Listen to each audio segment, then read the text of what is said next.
It was one of those peculiarly damp autumn afternoons when even the leather armchairs in the smoking room at the St. James Club seemed to perspire gently, as though exhausted by their own venerable history. Lord Peter Wimsey, cross-legged upon the deepest of them, was engaged in the painstaking correction of a crossword puzzle clue supplied by the Times, muttering disapprovingly at its Latin. "Really, Bunter," he said, without raising his eyes, "if the setters of this infernal thing will insist upon confounding suus with sui, the moral fabric of the empire is doomed. It is one thing to permit the invasion of crossword solvers by mere enthusiasts, but quite another to encourage linguistic barbarism." Bunter, whose unshakable serenity had withstood many years of Wimsey's pedantry, responded only with the soft rustle of a well-folded newspaper. He had perfected the art of sounding attentive without committing himself to the indignity of agreement. It was at that moment that Colonel Fitzroy, red of jowl and unsteady of hand, burst into the room with a kind of damp urgency. "My dear Wimsey, shocking business, simply shocking. A nun, of all things, found dead in the library of the Penhaven Club. Can you credit it?" "A nun," murmured Wimsey, delicately setting down his pencil. "How very enterprising of her. One would not have thought the library of the Penhaven Club an alluring spot for religious meditation, unless, of course, she was undertaking the Lenten discipline of reading the club's collection of county histories." "Damned odd," puffed Fitzroy, ignoring the jest. "Found her there not an hour ago. Whole place in an uproar. Chaplain says he's never seen the like." Bunter, with a discreet cough, ventured, "I beg your pardon, my lord, but the Penhaven Club, would that be the establishment with the decidedly eccentric committee that attempted to ban billiards on the grounds of moral dissipation?" "The very same, Bunter," Wimsey replied cheerfully. "A place where one expects scandal in the port, but hardly in the person of a dead nun. My dear Fitzroy, do say they have not already sent for the police. They will quite ruin the atmosphere." "Superintendent Wykes is there now," said Fitzroy. "Dashed good man, though a trifle unimaginative. Still, I thought of you at once. Might I beg you to come? The members are in a state bordering on hysteria. Some say it's a papist plot, others a sign from heaven." Wimsey's eyes gleamed with that peculiar light which Bunter, long-suffering, recognized as the herald of impending adventure. He leaned back in his chair, steepling his fingers. "A nun in the library of the Penhaven Club," he repeated softly. "A Gothic tableau, complete with ecclesiastical trimmings. Very well, Fitzroy, lead on. Bunter, the galoshes. If there is to be divine retribution, I shall meet it with dry feet."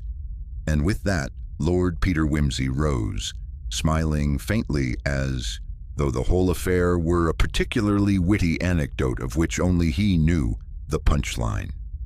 Lord Peter Wimsey, accompanied by the still breathless Colonel Fitzroy, arrived at the Penhaven Club in time to be greeted by a hush that was altogether too thick to be called dignified.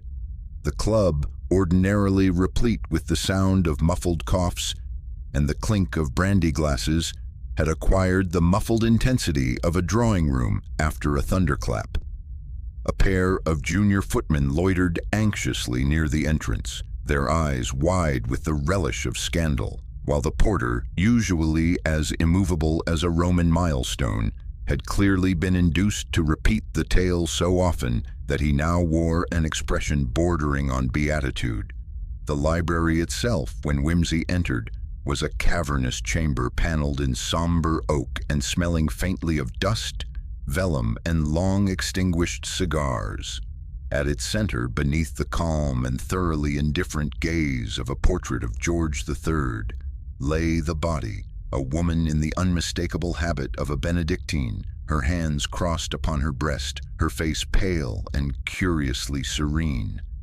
The black veil framed features that might once have been handsome, though now they were stiff with the awful dignity of death. Superintendent Wykes stood at the far end of the room, his bulldog face puckered with perplexity. He gave Whimsy a curt nod, neither welcoming nor resentful, but plainly prepared to tolerate interference for the sake of appearances. "Evening, my lord. Unusual case. We've searched her effects. Nothing but a rosary, a worn prayer book, and a half-sheet of notepaper with writing in Latin. No identification." "Ah?" said Whimsy, stooping with the exaggerated delicacy of a man inspecting porcelain. "But that is identification of the very best sort. Latin, Superintendent, is practically a visiting card, though I dare say you don't often find a corpse bringing its own credentials in the Queen's English." "Begging your pardon, my lord," Wykes grunted, "but this isn't one of your crossword puzzles.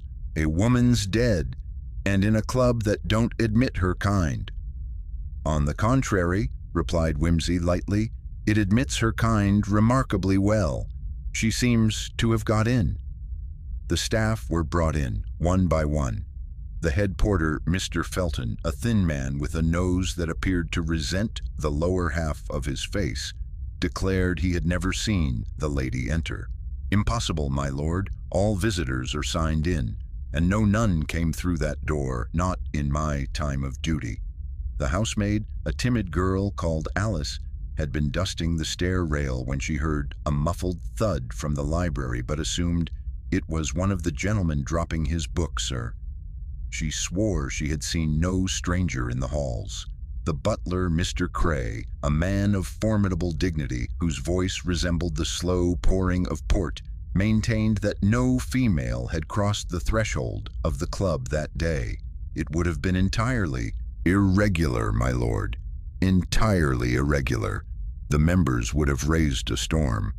He added with a faintly scandalized shudder that the only delivery had been the fishmonger's boy, who had been sent promptly to the kitchens. Whimsy listened with rapt attention, interjecting only to correct a misused quotation of Horace from Cray, and to observe, while peering at the carpet beneath the body, that the pile was subtly disarranged in a way that suggested hasty footwork. He crouched to inspect a faint smear near the skirting board. "Curious," he murmured more to himself than to Wykes.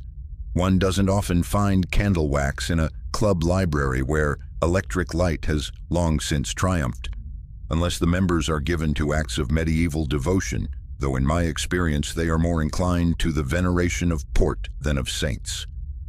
The members themselves proved no more illuminating. Major Harding, red-faced and indignant, insisted that the whole affair was a disgrace, engineered by radicals to undermine the club's reputation. Mr. Jessup, the treasurer, quavered that it was a sign of providence, given the committee's recent debate over selling the chapel relics stored in the basement. And the Reverend Mr. Linton, the club chaplain, crossed himself nervously and muttered something about the wages of sacrilege, before recollecting himself and assuring Superintendent Wykes that he meant no suggestion of supernatural interference. Through it all, Whimsy smiled pleasantly, asked whether anyone recalled the peculiar draught in the corridor that evening, and inquired whether the tall clock in the hall had kept proper time during luncheon. His questions earned him puzzled looks, but he seemed supremely unconcerned. When the last of the servants had been dismissed, Whimsy rose and dusted off his hands. "Well, Superintendent, it appears we are all agreed upon one point. No one saw the lady enter, and no one admits to having found her until she was quite dead. The most invisible nun. Yet she has left us her Latin card and a little wax for good measure. Bunter, I think we shall find this affair instructive." "Very good, my lord," murmured Bunter, as if Whimsy had just announced a change of wine, and with that, Whimsy's gaze drifted once more to the serene, enigmatic face of the dead woman, as though she had whispered a jest only he could hear. The following morning found the Penhaven Club shrouded in a silence most unnatural for that venerable establishment. Its members, ordinarily loud in complaint of taxation, motor cars, and modern poetry, were subdued to whispers as though the very walls might overhear them. Lord Peter Wimsey, who appeared unbothered by the heavy air of disapproval that clung to the corridors, took his breakfast at a small table beneath the eyes of a stuffed marlin, tapping the edge of his egg with deliberate leisure. Superintendent Wykes entered with the air of a man who had endured a restless night and found no solace in his morning shave. He was accompanied by a stocky fellow in a well-worn tweed coat, whose expression was sullen and whose boots carried an indelicate amount of mud.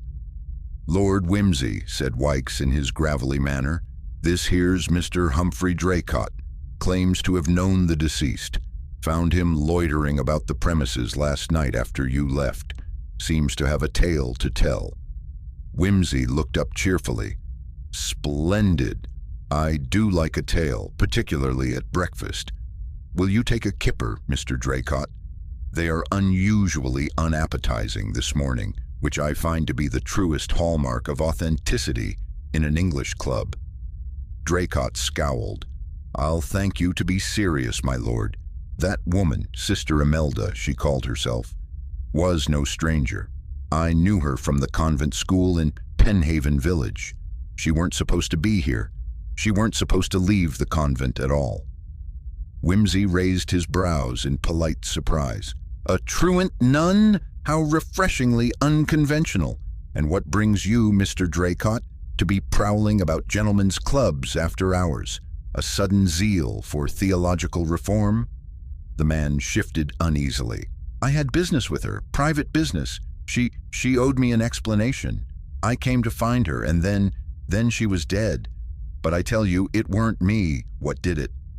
Wykes folded his arms, plainly unimpressed. "You admit you sought her out. You admit you had some kind of quarrel. And you expect us to believe you found her here by chance?" Draycott's ruddy face darkened. "She wrote me, Superintendent. Sent a note saying she'd meet me here at the club. I swear it. Said it was the only safe place we could talk. I've got the note still." At this, Wimsey's eyes gleamed. "Ah, then our nun was not so invisible after all. Bunter, if you would be so good as to take charge of Mr. Draycott's correspondence. I do adore a lady who leaves a paper trail. It saves one the trouble of reading tea leaves." The note, when produced, was scrawled in a firm, almost masculine hand. "Meet me at the Penhaven Club.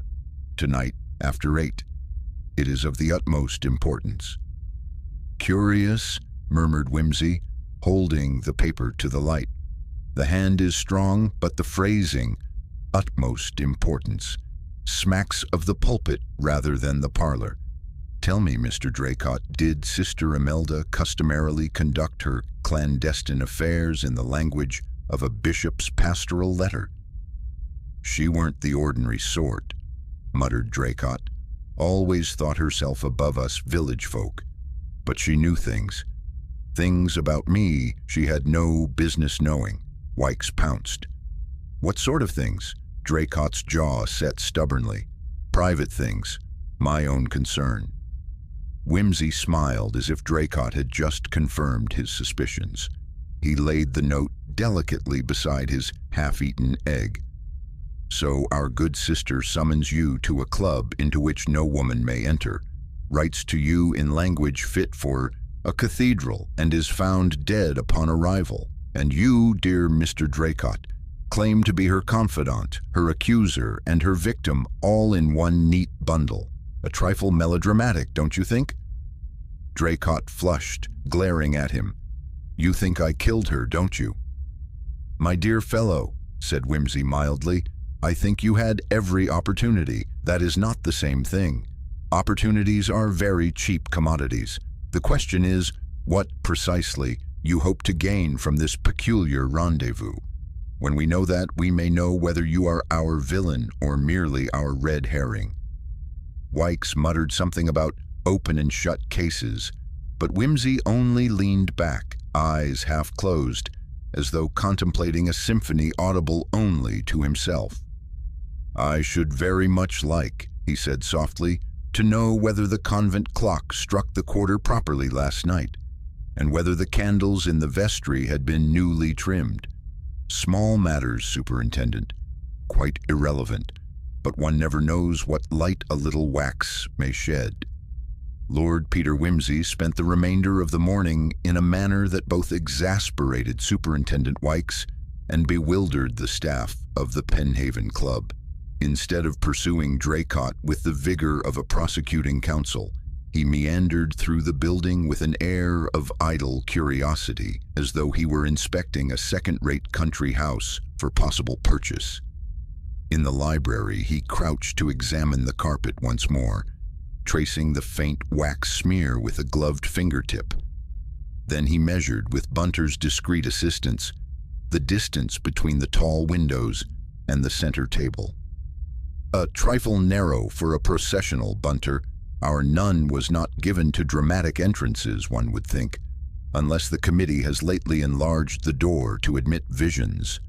The butler, Cray, was summoned again and asked with appalling seriousness whether the clocks in the building had kept good time during the past week. Cray, who considered such a question an insult to the club's dignity, declared that the great long-case clock in the hall had not lost so much as a minute in 20 years. Wimsey murmured that it was reassuring to know one could always die to the chime of the half-hour with confidence. From the housemaid Alice he inquired whether she had noticed any peculiar drafts in the passage. The girl, uncertain whether she was being mocked, admitted that she had felt a chill when dusting near the library door. "Just so," said Wimsey, gravely thanking her as though she had delivered a lecture on structural engineering. At luncheon, when Wykes attempted to return the subject to Draycott, Wimsey was observed studying the heavy velvet curtains with a lorgnette borrowed from a startled member. "Excellent pile," he commented. "But do you observe, Superintendent, the faint line of dust along the hem? Someone has drawn them quite recently, though not with the efficiency of a servant accustomed to the task. A small matter, but the small matters, as you know, are the only ones worth attending to." The superintendent muttered darkly, but Wimsey remained serene. After the meal, he strolled into the vestibule and demanded of the porter, Felton, whether the side door had been used the previous evening. Felton, affronted, assured him that it had not. "Indeed," said Wimsey, peering at the lock. "Curious that the brass should show recent finger marks. I suppose you have taken to polishing it at night." Felton flushed and admitted no such habit. That evening, as the club members resumed their anxious drinking, Wimsey sat cross-legged before the fire, a glass of sherry in one hand and a small scrap of wax in the other. Wykes, who had been restraining his irritation with the patience of Job, finally burst out, "Dash it all, my lord, what good's any of this? Curtains, clocks, drafts, it's moonshine. We've got a man with motive, means, and opportunity. That Draycott fellow all but admits it. Why chase shadows?" Wimsey regarded him with mild benevolence. "My dear Wykes, shadows are precisely what I am chasing. The solid things are generally too obvious to be of use. A man in mud-stained boots and a quarrel in his pocket is a gift to the unimaginative. But wax upon a carpet, a draft in a hall, the irregular drawing of curtains, those, Superintendent, are the things that make the difference between a solution and a supposition."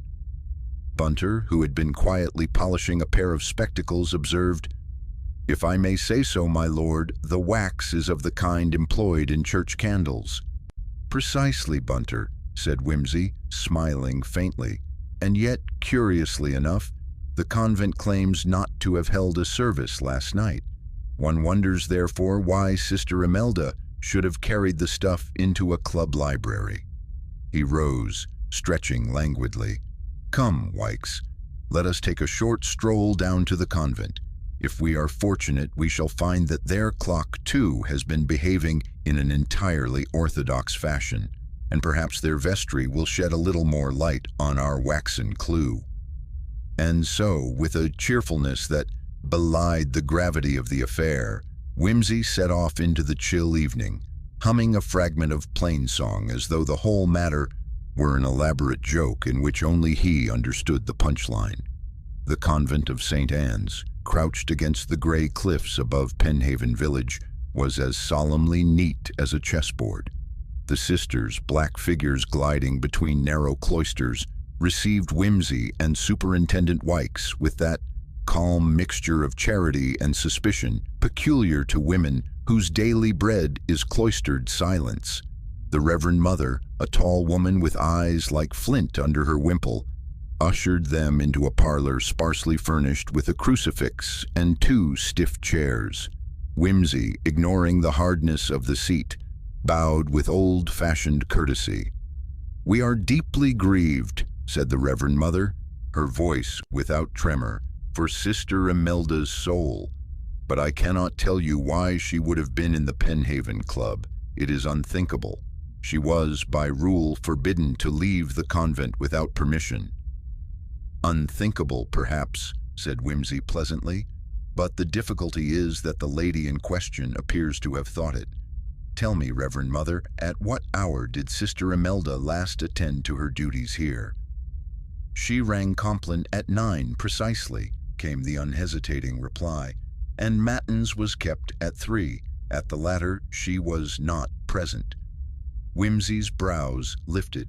Then between 9 and 3, she vanished. An interval of 6 hours, a decent amount of time in which to grow inconveniently dead. Superintendent Wykes interposed gruffly, "And you're certain it was she who rang the bell at 9? Couldn't another sister have taken her place?" The Reverend Mother's eyes sharpened. "I know her hand upon the rope, Superintendent. Each sister rings differently." "Sound evidence," murmured Whimsy. "The individuality of campanology, a neglected science. But let us confirm, the convent clock, did it keep the hour punctually?" "Always," said the Reverend Mother with pride. "It was repaired only last month." Whimsy nodded, tapping his fingers against the arm of the chair. "Splendid. That fixes her last known action at 9. And pray, Reverend Mother, were the candles in the vestry used last evening?" "They were not," came the firm reply. "I myself saw to their trimming after vespers. They were untouched this morning." "Then," said Whimsy softly, "our scrap of wax in the Penhaven Club did not fall from the convent's service. It was carried there by Sister Imelda, or by someone who wished us to believe it was she." As they left, Bunter, who had been conducting a discreet reconnaissance of the cloister, reported that the side gate, though bolted now, showed signs of having been opened during the night. Back in the village, Whimsy led the party to the little inn where Draycott had taken a room. Producing the nun's note, he compared the handwriting with a receipt found among Draycott's effects. The shapes of the letters were dissimilar. The nun's note was far more elegant. "Curious," mused Whimsy, "that a lady so devoutly cloistered should summon her rustic acquaintance with a hand resembling that of a schoolmaster. I wonder, Superintendent, if we might not benefit from a timetable of Draycott's movements last night. You were seen, I think, near the cliff path after 9. Draycott, confronted once again, admitted that he had left the inn shortly before 8:30 and reached the club shortly after 9. The convent bell had just rung. I mind that well," he muttered. "Then," said Whimsy, "the bell may yet be the witness that absolves you. For if Sister Imelda herself rang it, she could hardly have been dead in the library at the self-same moment, unless, of course, she had cultivated the unfortunate gift of bilocation, which the Church, I believe, frowns upon." Wykes scowled. "So if she was alive at 9 and not at matins at 3, she must have died between those hours." "Precisely," said Whimsy cheerfully, "and the little matter of the wax, the curtain drawing, and the untouched vestry candles all suggest that her death was staged to look, how shall we say, liturgical. Someone, Superintendent, wished us to believe in a pious visitation. A pious visitation in a gentleman's club, mind you. Surely the rarest of miracles. He leaned back, eyes half closed. We have then a time window, a forged summons, and a theatrical staging. All that remains is to discover who among our dramatis persona is sufficiently versed in both melodrama and Latin to have arranged it. Bunter coughed discreetly. If I may, my lord, Mr. Jessup, the club treasurer, was formerly a schoolmaster and a noted Latinist. Ah, said Whimsy softly, then perhaps our waxen clue will yet illuminate Mr. Jessup's account books.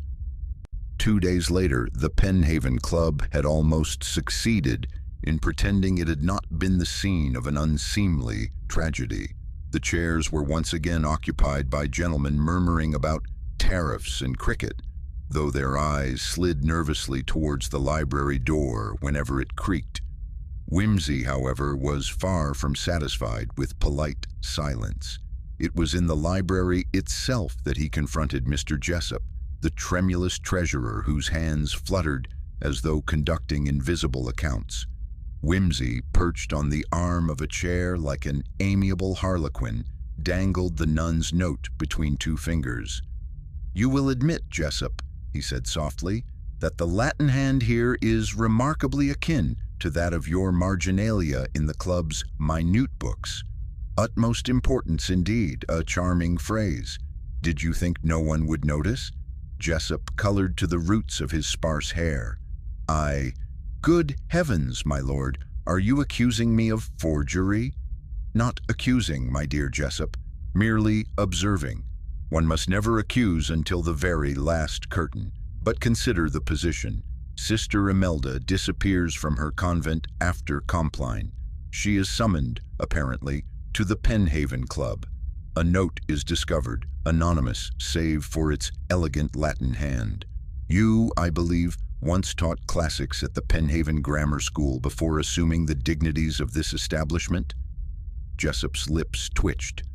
"A trifling matter, 20 years ago." "Indeed," said Whimsy, "and it was during those years that you also knew Miss Agnes Dreer, who later took the veil as Sister Imelda." The man froze as if struck. Wykes, who had been hovering grimly in the background, gave a low whistle. "Yes," Whimsy went on gently, "she was not always a nun. Once she was a bright-eyed village girl, known for her scholarship. I have little doubt she was your pupil. Jessup, perhaps more than your pupil. You see, the Reverend Mother tells me Sister Imelda entered the convent not from youthful piety, but from a certain disappointment." Jessup's trembling hand clutched at the chair. "You cannot know." "On the contrary," said Whimsy pleasantly, "the convent register tells a great deal. She took vows abruptly after leaving the grammar school in some distress, and lo, here we find her body staged with wax and curtains, a melodrama fit for an overwrought conscience.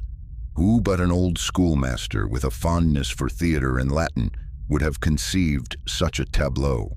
Wykes growled. "So you're saying this was personal?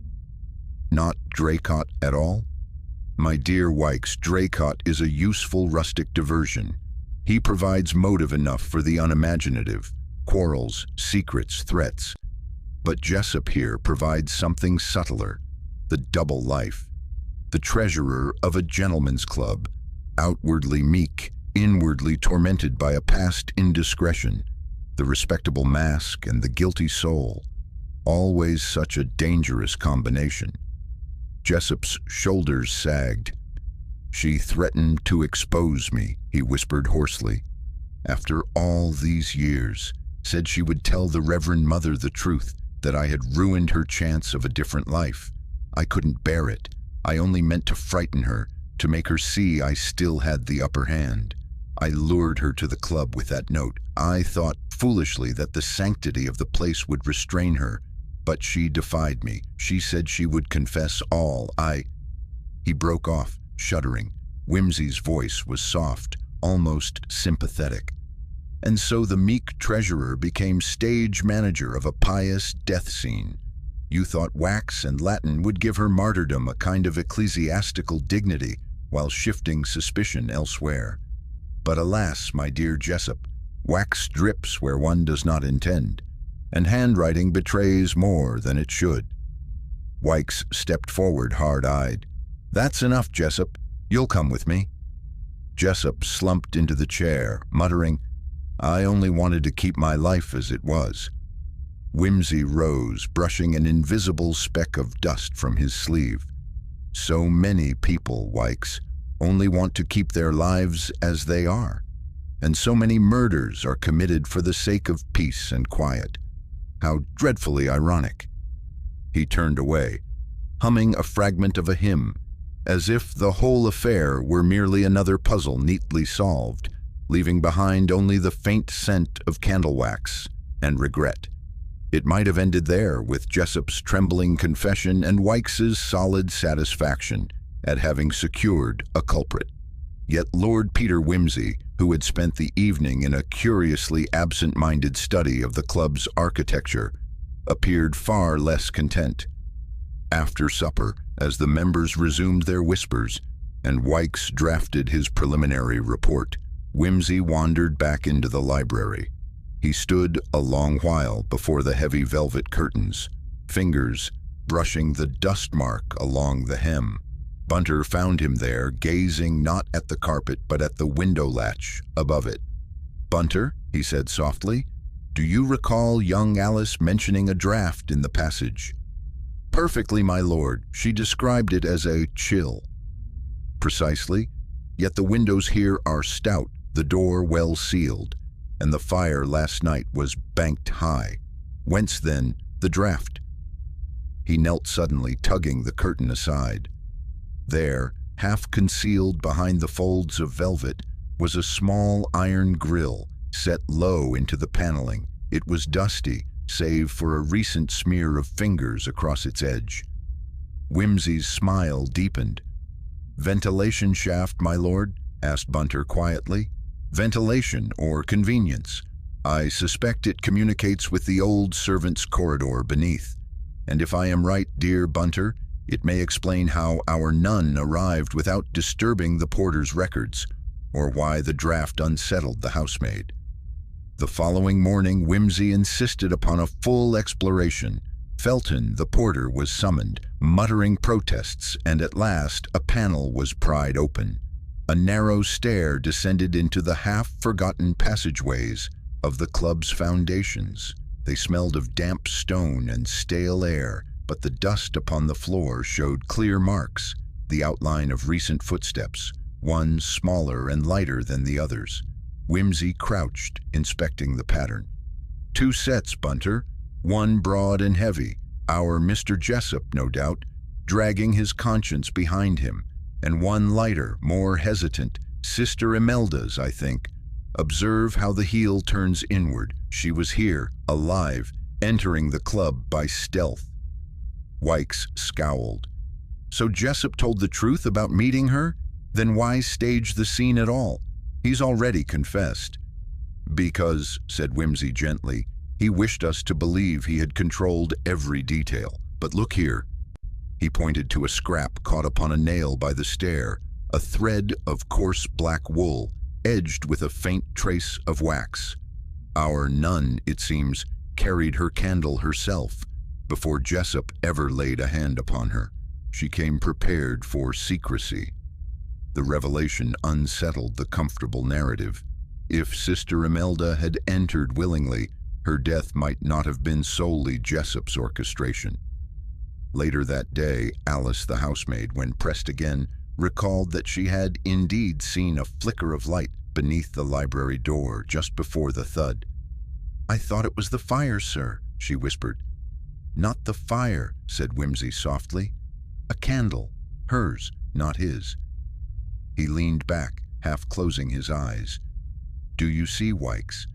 Jessup's guilt is real enough, but incomplete. The dear treasurer was drawn into a play already half written. Sister Imelda herself prepared the stage.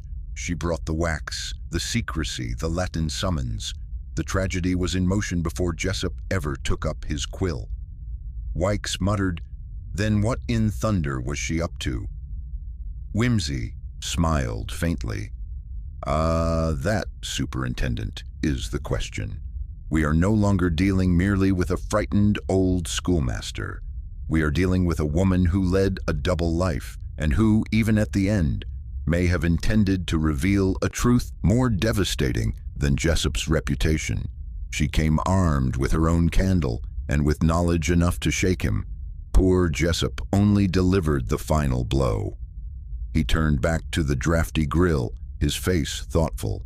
It seems, Bunter, that the dead nun has not yet told us her full story, but she is beginning to whisper.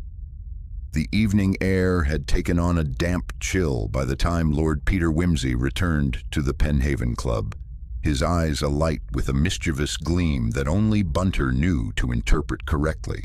The members, who had been quietly nursing their anxieties with port and cigars, found themselves summoned once more to the library under the vague but firm summons of their detective. Superintendent Wykes accompanied them, his skepticism barely concealed beneath a veneer of professional civility. The library was arranged with careful precision, the furniture replaced exactly as it had been the night Sister Imelda was found, the curtains drawn in the same half-hearted manner, and a single candle, identical to the wax fragment previously discovered, flickered upon the table. Wimsey, standing before the assembly, began with his customary arch smile. Gentlemen and lady, though she appears posthumously, the stage is set once more. We are to examine not merely the facts, but the very theater of our crime. He beckoned the butler, Mr. Cray, to demonstrate the operation of the heavy velvet curtains. With slow, deliberate movements, Cray drew the curtains open and then shut them again, careful to replicate the imperfect draw marked by the dust line.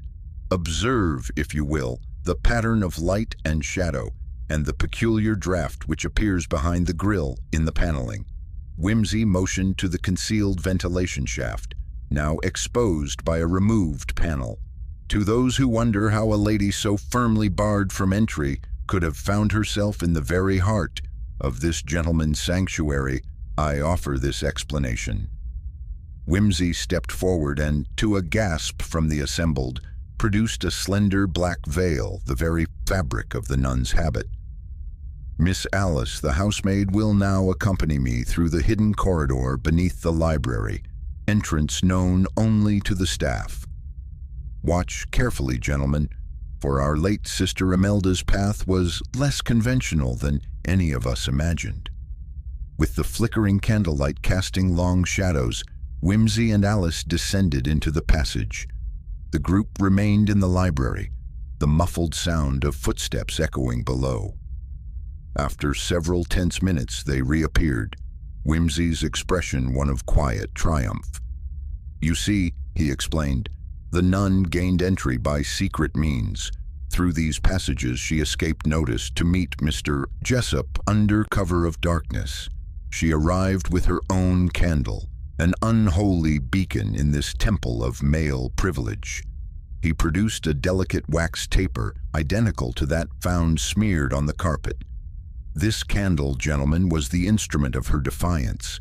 It bore witness to her clandestine crossing, and to the staging of a scene calculated to evoke sympathy, yet to mask desperation. Turning sharply to Jessop, who sat pale and trembling, Wimsey's voice dropped to a tone of quiet accusation. You arranged the final act, but the prologue was penned by one far more courageous than you credit. Sister Imelda led you here, bearing knowledge that threatened to unmask secrets far darker than her own fall from grace. A sudden commotion broke as Jessop attempted to rise, only to be firmly restrained by Wykes. The truth, Wimsey concluded softly, is never as simple as it appears. It requires a theater and a player willing to take the stage. Sister Imelda played hers with tragic conviction, and it is now, at last, our turn to understand the script. The room fell into a heavy silence as Lord Peter Wimsey's gaze swept the assembled company. The flickering candle cast long shadows across the polished oak, Yet Whimsy's voice remained calm, measured, and cuttingly precise. "Ladies and gentlemen, and Superintendent Wykes, I propose that we examine the sequence of events, not as they were reported, but as they truly occurred. The first crucial fact is that Sister Imelda was alive when she rang the convent bell at 9, as confirmed by Reverend Mother. Yet the discovery of her body in the club library could not coincide with that moment." He paused, allowing the weight of the statement to settle.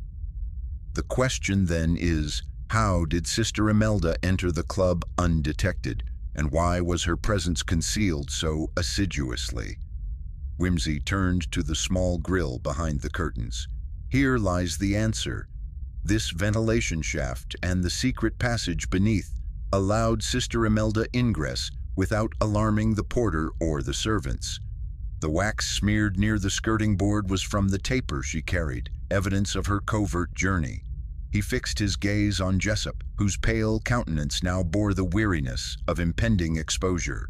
"Mr. Jessup, your attempts to disguise your involvement by staging a pious tableau with wax and Latin failed precisely because you underestimated the importance of the small details. The dust on the curtain hem, the finger marks on the brass lock, and the draft detected by the housemaid all testify to your presence and your deception." Whimsy continued, "Your motive, Mr. Jessup, stemmed from a past indiscretion with Sister Imelda, who threatened to expose your improprieties, destroying your reputation and your comfortable life within this club. You sent the forged note written in your familiar Latin script to lure her to the club under false pretenses." A bitter laugh escaped Jessup. "You have me cornered, my lord, but I swear I never meant to kill her. It was an accident. She threatened me. I lost control." "Indeed," Whimsy interrupted softly, "and that loss of control was your undoing. Yet you are not solely to blame. Sister Imelda herself was a player in this drama, wielding her candle and her secrets to confront you. The true tragedy is that your mutual reckoning could only end as it did, with death and deception intertwined." Superintendent Wykes stepped forward, placing a firm hand on Jessup's shoulder. "Mr. Jessup, you are under arrest for the unlawful killing of Sister Imelda." Jessup sagged, the weight of justice settling upon him.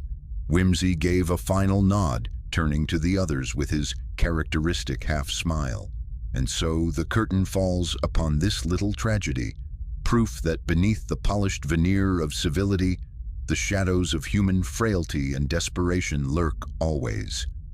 He lit a cigar with leisurely grace. "I dare say a pipe of this will do nicely to settle one's nerves after a night among nuns and gentlemen." Jessup, once a figure of composed dignity, now trembled visibly as the weight of his actions pressed down upon him. The mantle of respectability he had worn so carefully was torn asunder, leaving only a man broken by fear and remorse. As Superintendent Wykes led him away, Jessup suddenly halted, casting a glance back at Lord Peter Wimsey with a flicker of bitter irony. "You know, my lord," he murmured, voice barely audible, "it is easier to teach Latin than to live with its consequences." Wimsey's arch smile did not falter.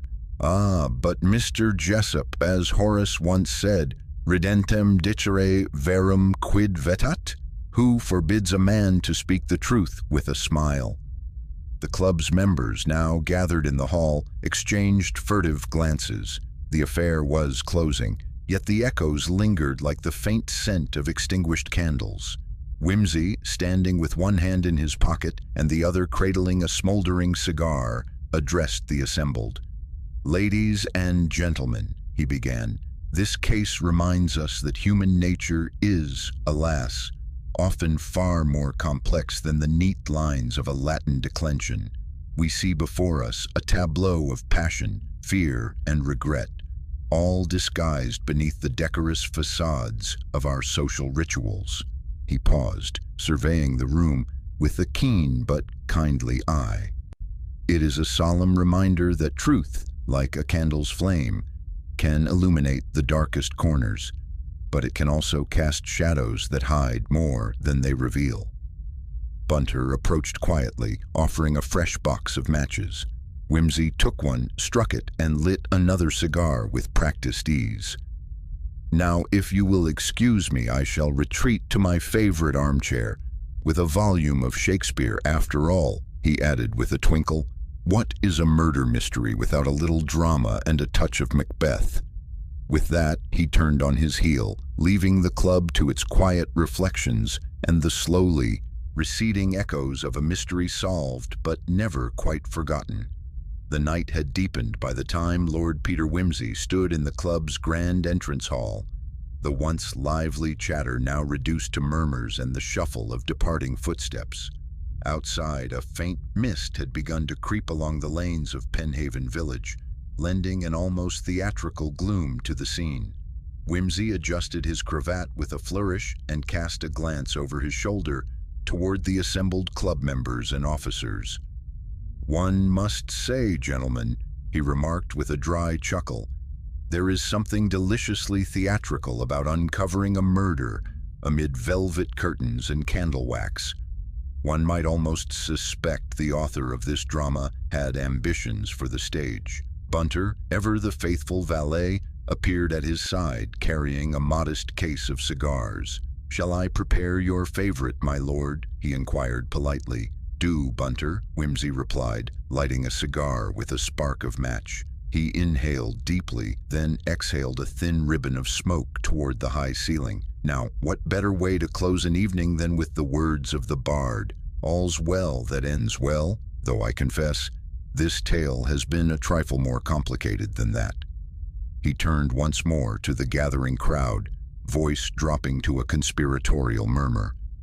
"Remember, dear friends, the truth is often dressed in the most respectable garments, but it invariably reveals itself, sometimes with a flourish and sometimes with a faint scent of candle wax."